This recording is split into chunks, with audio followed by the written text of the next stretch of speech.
Council is now called to order. Please rise for the Pledge of Allegiance. Allegiance to the flag of the United States of America and to the republic for which it stands, one nation, under God, indivisible, with liberty and justice for all.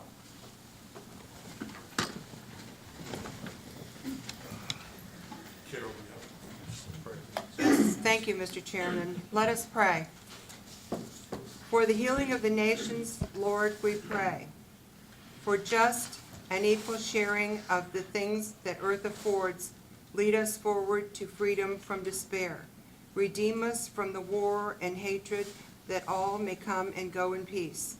Let pride of status, race, schooling, in all denominations that obscure your plan be banned. As Martin Luther King Jr. stated, to retaliate in kind would do nothing but intensify the existence of hate in the universe. Along with the way of life, someone must have some sense enough and morality enough to cut off the chain of hate. We ask this in the name of our Lord. Amen. Mr. Smith, would you do a roll call, please? Mr. Brenneman? Here. Mr. DiMatteo? Here. Mrs. Fatica? Here. Dr. Faust? Here. Mr. Leone? Here. Mrs. Law? Here. Chairman Horton? Here. Item 4, hearing of the public, and those who have, at this portion of the meeting, those who have been notified or have notified council in advance will receive 5 minutes. Any other citizen that chooses to speak will be given 3 minutes. And so we'll move on. I don't see Dr. Nicole Lavery. Dr. Lavery. Thank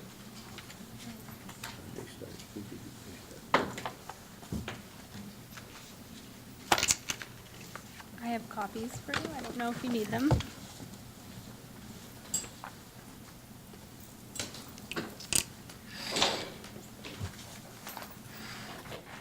Basically, I was coming here tonight, Jay and Mr. Brenham and I were having a conversation about the Summer Jam program, and I was speaking to him a little bit about what I do and who I work with, and I just wanted to discuss that a little bit with you this evening, so thank you for listening to me. My name's Dr. Nicole Lavery, and I'm an occupational therapist. I'm currently the Director of Vision Services and Youth Programs at the Sight Center of Northwestern PA. The Sight Center is a small community-based nonprofit that works with both children and adults with low vision and blindness. As the Director of the Youth Programs, I both create programs for youth with vision impairment to participate in, as well as coordinate with outside agencies to expand opportunities for our young people. And that's why I'm talking to you today. Last year, in an effort to coordinate job opportunities for some of my participants, I made an appointment with the youth coordinators of the WIA program, which is the Workforce Investment Act, to speak with them about how to create job opportunities for some of my older children within my program. As I heard the Summer Jam program, I've heard of it and was excited to see if it would really benefit any of my kids. And after speaking with the lead coordinator about my children and the disabilities they live with, I was told the program had never worked with individuals with vision loss, and they were really unsure on how to adapt their program to accommodate this type of disability. As an occupational therapist, I know from experience how much one simple adaptation can change the entire experience for a person with a disability. I also referred another family to the WIA program who has a child with high-functioning autism. I spoke with a mother this morning about her experience, and she told me, in her opinion, that maybe there needs to be some reconsideration on the income guidelines for children, especially with disabilities. These kids need training just as much as the youth in poverty. Second, after attempting to work with the WIA program, she stated the coordinators are not prepping the employers to the fact that the participants may have a disability. This creates an extra burden on the employers to have to adapt their facility to a person with a disability or find a job that may be suitable for that youth. This has a potential to possibly defer employers from hiring these youths, even though we know that this is against the law. The employers need to have the opportunity to be educated on simple adaptations and modifications which can be made to accommodate youth with disabilities. I understand this program is meant for youth within and below the poverty line, And I can assure you that according to the American Fact Finder and the U.S. Census Bureau of 2014, that 5,948 people were living in the city of Erie, not in the workforce, with a disability. Another 628 people with disabilities are currently unemployed in the city of Erie. This tells me that these individuals are at risk for living in poverty if they're not already living in poverty. There are also currently 1,311 children ages 5 to 17 living with a disability in the city of Erie. These children are at risk for becoming adults who are not employable. The programs you're investing in are wonderful and have a great base, but the program needs to become more open and educated on how to adapt to youth with disabilities so we don't exclude them from becoming productive members of society. Thank you. Thank you. Thank you. Ian Murray, I don't see him here. And so, any other citizens to be heard? Any other citizens to be heard?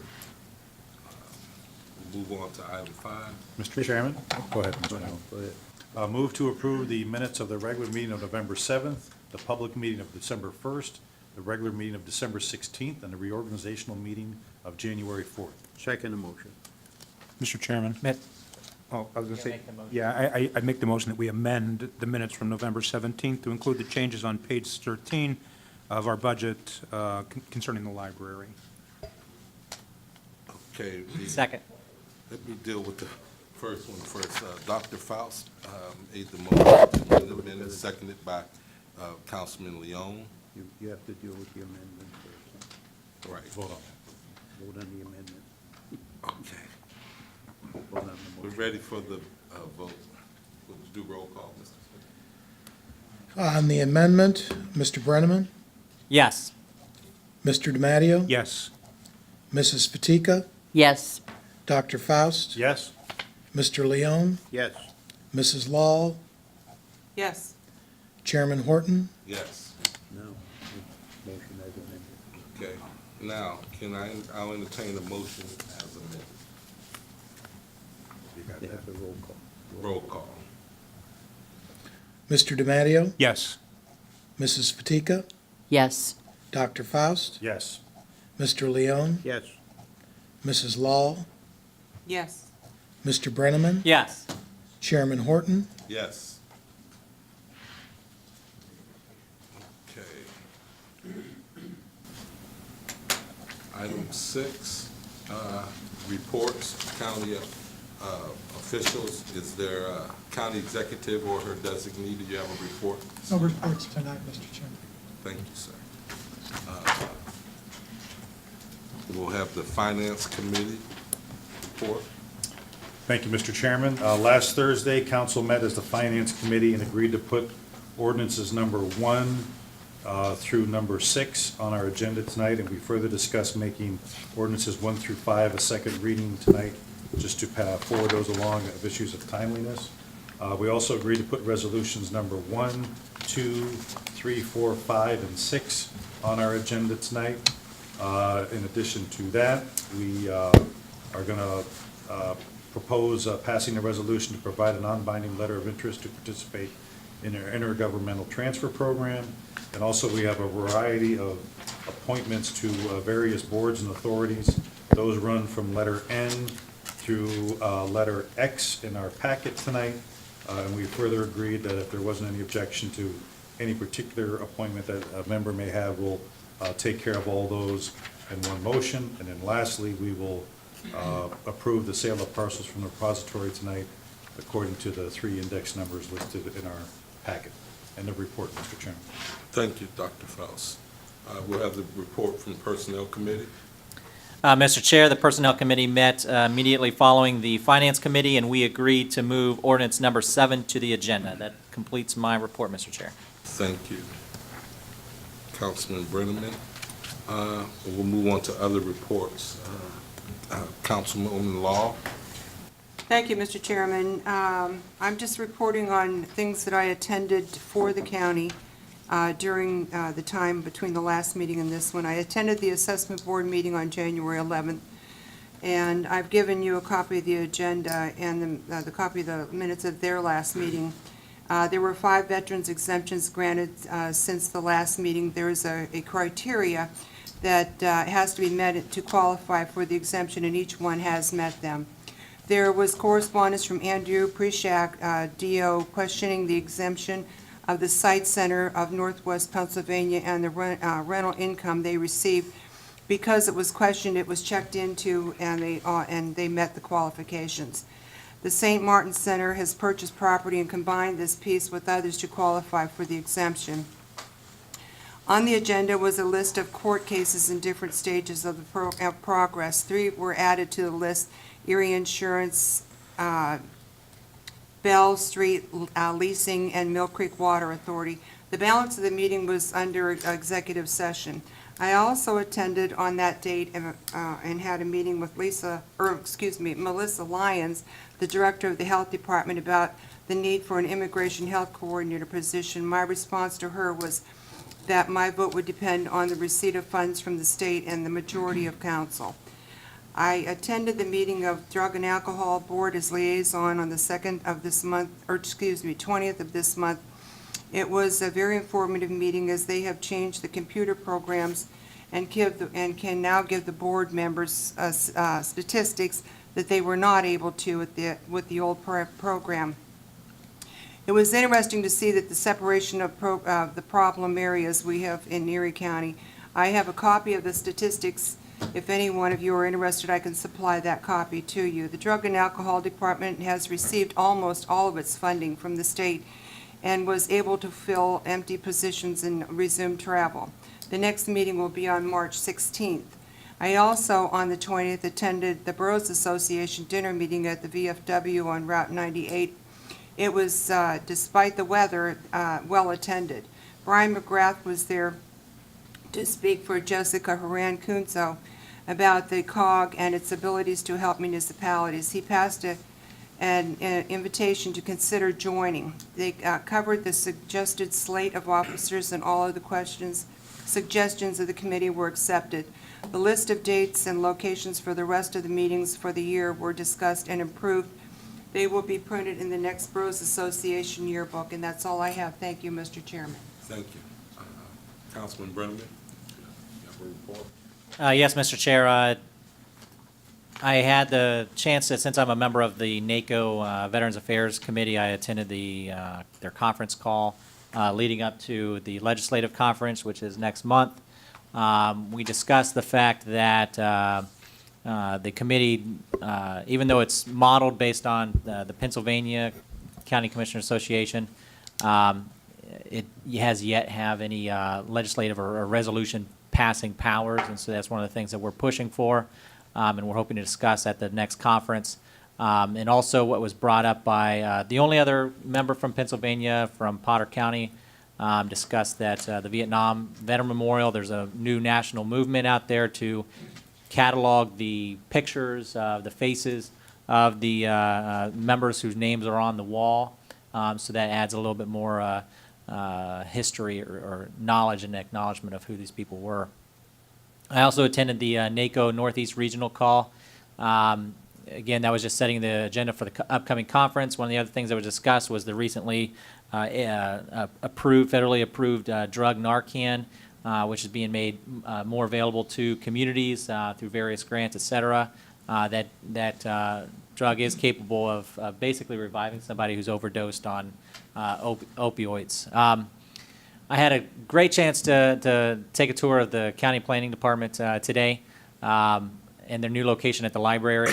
And I got to say that their co-location with other entities, and including the COG, is great, and also the fact that they're really looking forward, particularly with their recent Municipalities Matter survey, and they're really looking forward to how they can better serve the county, and I think great things will come ahead with them. I also would like to point out that the County Department of Veteran Affairs is hiring for the director position because of the various issues and the hiring freeze that occurred, et cetera. They did not fill the position most recently. It is posted. I highly encourage anybody who might be interested to apply. ECRA, I attended their last meeting. Just to summarize, the things that they're kind of moving forward is that they are looking more at, of course, economic development, which is their mission, but also looking at more place-based and people-based initiatives to show that they're really having a positive change in the community. So I would expect further things with that. And that really concludes my report, Mr. Chair. Thank you, Councilman Brenneman. Dr. Faust. Yes, thank you, Mr. Chairman. As all of us here know, that one of the most important issues we're going to deal with this year is the renewal of the charter of EMTA. And we received a letter from the new chairman of City Council yesterday, Bob Mursky, asking us to outline our reasons and rationale for rejecting the charter as it stood, passed by both EMTA and City Council, and then what are our thoughts going forward. And they'd asked us to respond within 60 days, I believe.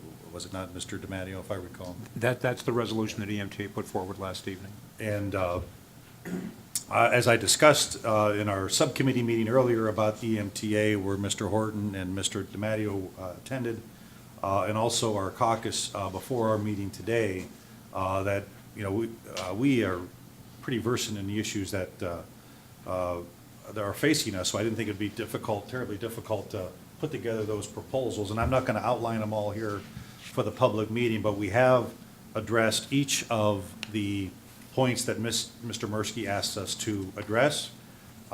We will put that in the form of a letter tomorrow, and I would like Danae or Doug to get in touch with me in the morning to go over that process. We may even do it before we leave here tonight. In addition to why and the rationale for the action we took, I also asked for an outline of what we would like to see going forward, and we have put that together in a proposal, which is a charter that would only be 20 years rather than 50. It would have the county assume the full financial responsibility for the operations of EMTA, but the exchange for that, since the county is going to be in full control of the financial match, the local match, is that the county would be responsible for the appointment of the board. Each member of council would have one board appointment to the new EMTA. The county executive could have one or two, all depending if the city wants to stay in the game as far as contributing to the operations of EMTA.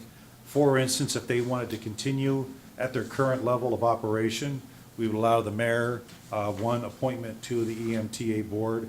And any money that the city of Erie would contribute to EMTA, and any money that would be leveraged thereafter from state money and federal money that are associated with that local match that the city would provide, we would allow the city and EMTA to work on projects that fall within the city boundaries. So it directly benefits what the city might be looking for. Some examples of that are being able to hire transit police, which may be able to address some of the violence and gun violence issues, to improve the cityscape along the different EMTA routes, also to acquire property, for instance, the property adjacent to the current EMTA properties, to develop that for future expansion and storage, et cetera. We want to reaffirm in that proposal that we are not looking to change really the day-to-day operation of EMTA. We're not looking to alter routes and just summarily, have them run out into the county when there's not any financial feasibility to do so. We're going to leave those to decisions in the deliberations of the future EMTA board. A very important one, which we are serious about, and we discussed at length in caucus, is that if we can't come to a mutual agreement, this body has no interest in going forward with the status quo and just rubber stamping a 50-year-old charter, which is what City Council has effectively done. That we are going to have substantial change, or the Council of Erie anyway, is looking to go in a different direction. And that also we will go forward in that proposal with a establishment of a riders advisory council made up of different constituents that ride the bus and are in tune with what the needs and from the perspective of the riders are. We'll put that in our proposal. What we'd like to do, Mr. Chairman, is put that forward at our next finance meeting in a draft form of a resolution that gives members of county council time to provide suggestions to the proposal that was put forth today. It provides the county executive to put forth suggestions she may have to the proposal that was put forward today, and then we would vote on that as a final resolution, so the public city council and everybody is crystal clear as to what this council has in mind as a starting point for negotiations. It's important to make the distinction that if and when we pass that resolution in 2 weeks' time, that is a starting point for further negotiations. That is not the final resolution to the matter, no pun intended. Thank you, Mr. Chairman. Thank you, Dr. Faust. Mr. Leon?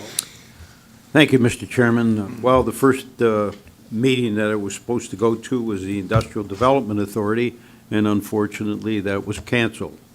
I had a discussion, though, this past week with Doug Hill from the County Commission Association of Pennsylvania, and what we discussed was the problems that are still concerned, even with them, the budget of 2016, and what's going to happen as far as the budget of 2017 for the state.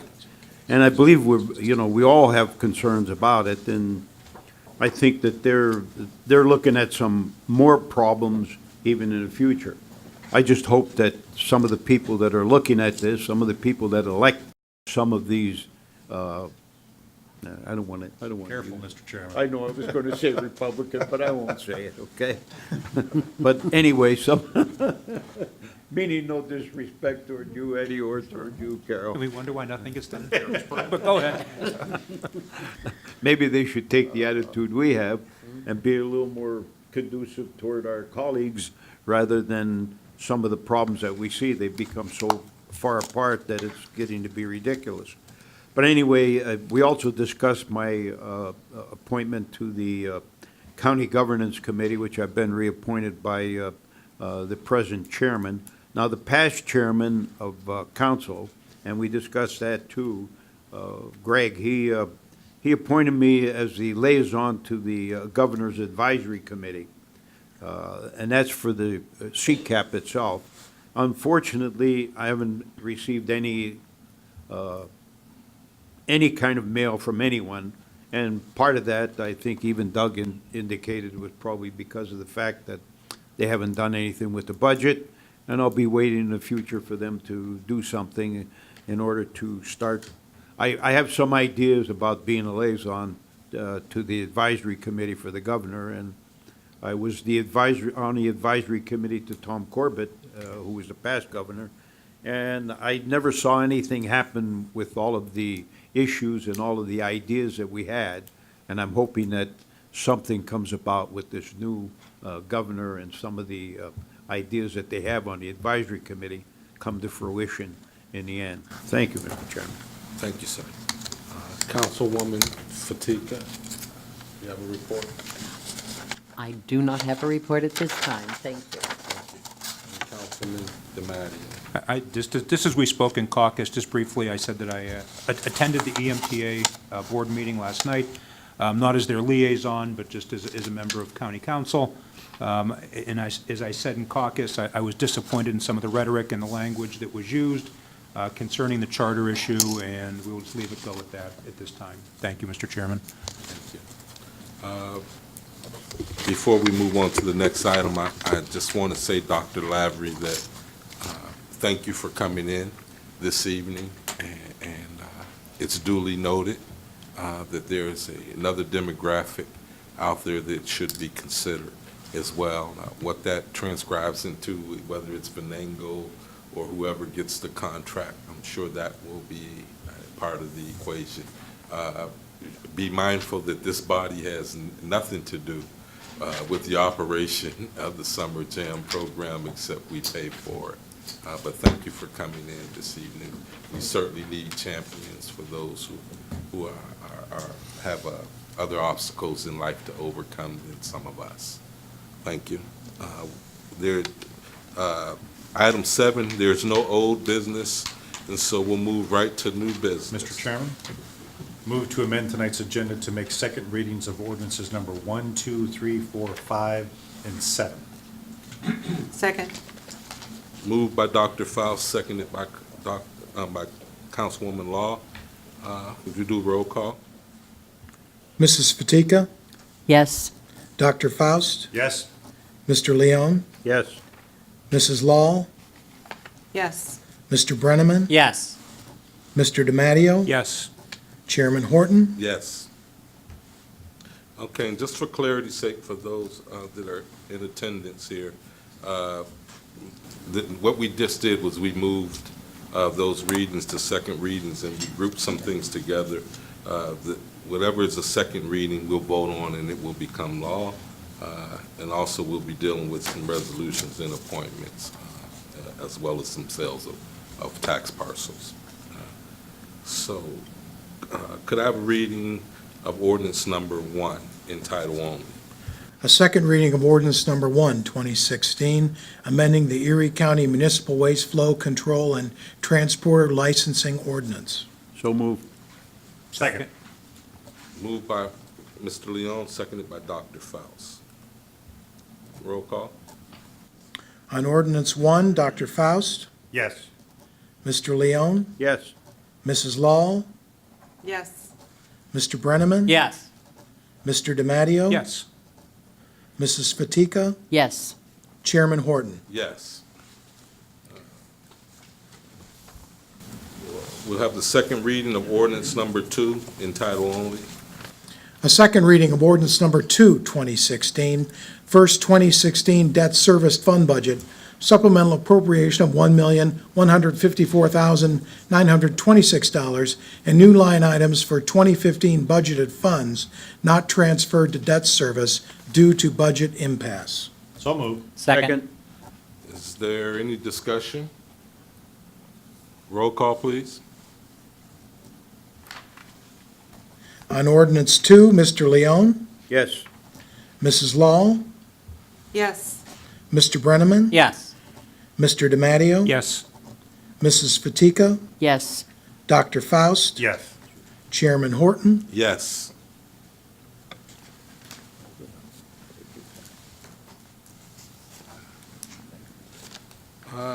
We have a reading of ordinance number 3 in title only.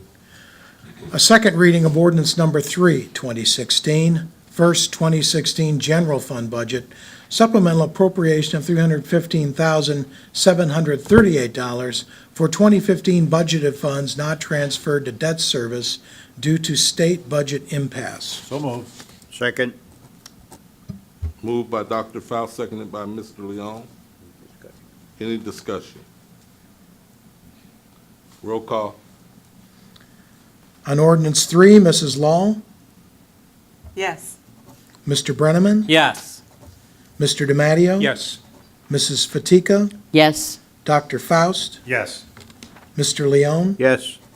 Chairman Horton. Yes. Could I have a second reading of ordinance number 5 in title only? 4, I think. Oh, 4, excuse me. A second reading of ordinance number 4, 2016, first 2016 gaming fund budget, supplemental appropriation of $839,188 for 2015 budgeted funds not transferred to debt service due to state budget impasse. So moved. Second. Moved by Dr. Faust, seconded by Councilwoman Fatika. Any discussion? Roll call? On ordinance 4, Mr. Brenneman, Yes. Mr. DiMatteo. Yes. Mrs. Fatika, Yes. Dr. Faust, Yes. Mr. Leon, Yes. Mrs. Law, Yes. Chairman Horton. Yes. May I please have the second reading of ordinance number 5 in title only? The second reading of ordinance number 5 of 2016, second 2016 general fund budget, supplemental appropriation and release of $99,888 for information technology restricted due to state budget impasse. So moved. Second. Moved by Dr. Faust, seconded by Councilman Leon.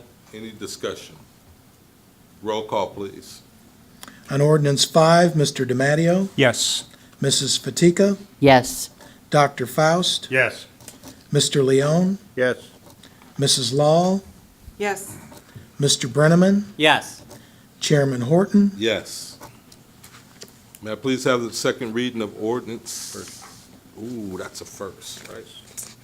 Could I please, I got that marked second on there. May I please have the first reading of ordinance number 6 in title only? A first reading of ordinance number 6 of 2016, 2016 revised fee schedule and tax claim.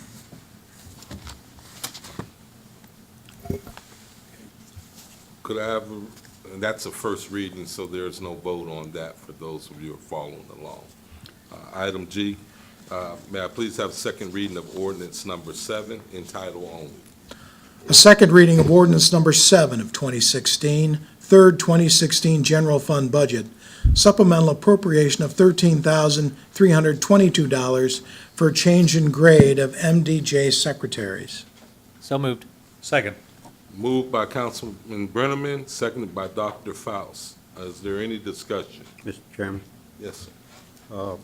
as I indicated before, I don't believe this is necessary, and obviously I'm going to vote no on it.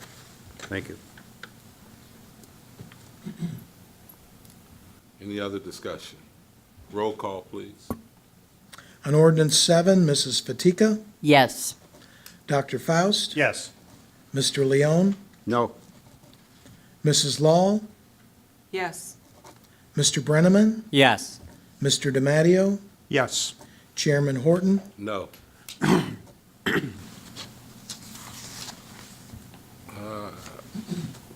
Resolution number 1, 2016, in title only.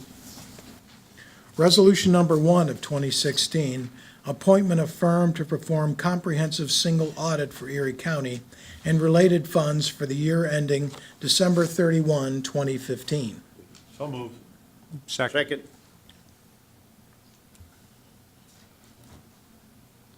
Who made that motion? Kyle. Dr. Faust, seconded by Councilman DiMatteo. Okay, any discussion? Roll call? On Resolution 1, Dr. Faust, Yes. Mr. Leone, Yes. Mrs. Law, Yes. Mr. Brenneman, Yes. Mr. DiMatteo, Yes. Mrs. Fatika, Yes. Chairman Horton, Yes. Resolution number 2 in title only.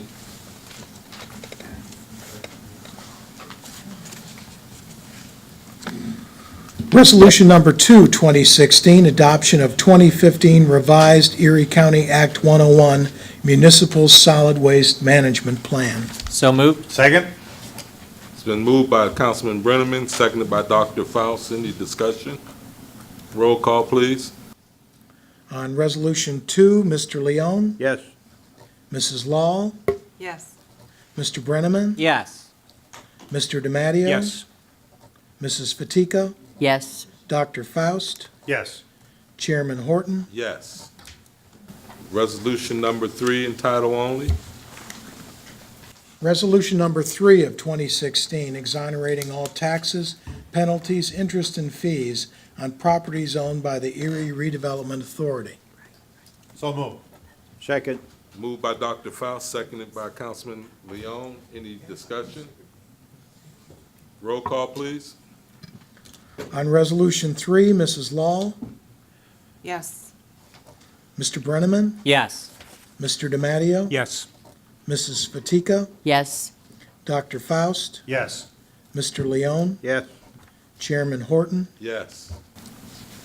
Resolution number 4 in title only. Resolution number 4 of 2016, exonerating taxes on one abandoned trailer property number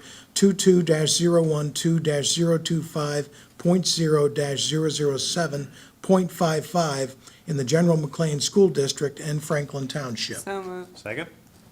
So moved by Councilwoman Law, seconded by Dr. Faust. Any discussion? Roll call, please. Mr. Brenneman? Yes. Mr. DiMatteo? Yes. Mrs. Fatika? Yes. Dr. Faust? Yes. Mr. Leone? Yes. Mrs. Law? Yes. Chairman Horton? Yes. Resolution number 6 in title only. I think it's 5. Is it 5? 5, yeah. Resolution number 5 in title only. Resolution number 5 of 2016, exonerating taxes on one abandoned trailer property number 31-017-066.0-007.50 in the General McLean School District and McCain Township. So moved. Second. Moved by Councilwoman Law, seconded by Dr. Faust. Any discussion? Roll call, please. On Resolution 5, Mr. DiMatteo, Yes. Mrs. Fatika, Yes. Dr. Faust, Yes. Mr. Leone, Yes. Mrs. Law, Yes. Mr. Brenneman, Yes. Chairman Horton, Yes. Resolution number 6 in title only. Resolution number 6 of 2016, resolution to provide non-binding letter of interest to participate in intergovernmental transfer program. So move. Second. Moved by Councilman Leon, seconded by Councilman Faust. Any discussion? Roll call, please. On Resolution 6, Mrs. Fatika, Yes. Dr. Faust, Yes. Mr. Leone, Yes. Mrs. Law, Yes. Mr. Brenneman, Yes. Mr. DiMatteo, Yes. Chairman Horton, Yes. Mr. Chairman? Yes. Move to approve the following individuals to the board that associated with their appointment and without objection with one vote tonight. The reappointment of Brenda Bennett to a 5-year term on the Erie Metropolitan Transit Authority. The reappointment of Tom DeBello to a 3-year term on the Erie County Agricultural Land Preservation Board. The possible appointment of Jack Fott to a 3-year term on the Erie County Agricultural Land Preservation Board. The reappointment of Kelly Coppin to a 4-year term on the Erie County Children and Youth Advisory Board. The reappointment of Gloria Sinnott to a 4-year term on the Erie County Children and Youth Advisory Board. The appointment of Joy E. Taylor Esquire to a 4-year term on the Erie County Board of Health. The appointment of Clifton McNair to a 4-year term on the Erie County Board of Health. The appointment of Dwayne Peckley to an unexpired 5-year term on the Erie County General Authority and the Erie County Community Services Financing Authority. The appointment of Douglas Murphy to a 5-year term on the Erie County General Authority and the Erie County Community Services Finance Authority. The appointment of Nancy Temetzko to a 4-year term on the Erie County Children and Youth Advisory Board to represent Mrs. Lowell's district, and the appointment of Candace Little Maxwell to the Erie County Redevelopment Authority. Second. Moved by Dr. Faust, seconded by Councilman Leon. Any discussion? Roll call, please. On the appointments on the agenda, Dr. Faust, Yes. Mr. Leone, Yes. Mrs. Law, Yes. Mr. Brenneman, Yes. Mr. DiMatteo, Yes. Mrs. Fatika, Yes. Chairman Horton, Yes. Mr. Chairman, move Yes. to approve the sale of parcels from repository for unsold properties according to the index numbers listed in our agenda tonight. Second. Okay. Moved by Dr. Faust, seconded by Councilwoman Lowe. Any discussion? Roll call? On the sale of parcels, Mr. Leone, Yes. Mrs. Law, Yes. Mr. Brenneman, Yes. Mr. DiMatteo, Yes. Mrs. Fatika, Yes. Dr. Faust, Yes. Chairman Horton. Yes. Move to adjourn. Move to adjourn? Now adjourned.